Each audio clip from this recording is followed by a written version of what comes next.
যশোরে জামিয়া ইসলামিয়া মাদ্রাসার একটি ভিডিও নিয়ে তোলপাড় সামাজিক যোগাযোগ মাধ্যম। মাদ্রাসা কর্তৃপক্ষ বলছেন, গাজা ইস্যু নিয়ে মঞ্চস্থ একটি নাটিকার ফুটেজ জঙ্গি তৈরি কারখানা শিরোনামে ইন্টারনেটে ছড়িয়ে দিয়ে অপপ্রচার চালাচ্ছে একটি মহল। পুলিশ জানায়, মাদ্রাসার সুনাম নষ্ট করতে যারা গুজব ছড়াচ্ছে তাদের আইনের আওতায় আনা হবে।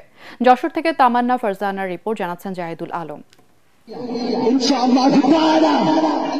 নেট দুনিয়ায় ভাইরাল হওয়া এই ঘটনাটি যশোর সদর উপজেলার রামনগর ইউনিয়নের জামিয়া ইসলামিয়া মাদ্রাসার বার্ষিক অনুষ্ঠানের অংশ। বুধবার ডাক্তার ইলিশ নজরুল নামে একটি ফেসবুক আইডি থেকে ছড়িয়ে পড়ে ক্লিপটি, যার শিরোনাম ছিল দেশে জঙ্গির অবাধে চাষাবাদ।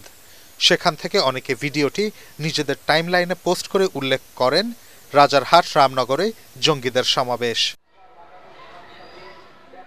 মাদ্রাসা কর্তৃপক্ষ বলছে, ফিলিস্তিনে মুসলিমদের বর্তমান অবস্থা ও মধ্যপ্রাচ্য পরিস্থিতি তুলে ধরা হয়েছে নাটিকার আকারে, তবে একটি পক্ষ উদ্দেশ্যমূলকভাবে অপপ্রচার চালাচ্ছে। এটা শুধুমাত্র মাদ্রাসার একটা সাধারণ একটা অনুষ্ঠান, যেখানে কিছু পোশাক তারা পরে ফিলিস্তিনি একটা বেশ তারা ধারণ করেছে।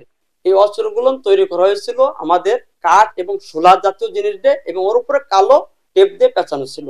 এটা মূলত যে ধরনের করা হয়েছে, ছাত্রদেরকে শিক্ষা দেওয়া হয়েছে বহির্বিশ্বে যারা ফিলিস্তিনি ইসলামের উপরে বা মুসলমানদের উপর নির্যাতন করা হচ্ছে, একটা অভিনয় করে একে দেখানো হয়েছে। যারা এই ঘটনাটিকে ভুলভাবে উপস্থাপন করছে তাদের চিহ্নিত করার দাবি এলাকাবাসীর। আমরা জানি এই প্রতিষ্ঠান দীর্ঘদিন সুনামের সঙ্গেই পরিচালিত হয়, এখানে কোনো জঙ্গি সংগঠনের কোনো কার্যক্রম হয় না।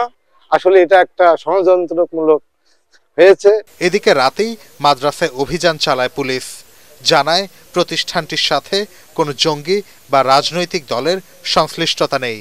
ঘটনাটি কারা ভুলভাবে ছড়িয়েছে তাও খতিয়ে দেখার কথা জানান এই পুলিশ কর্মকর্তা।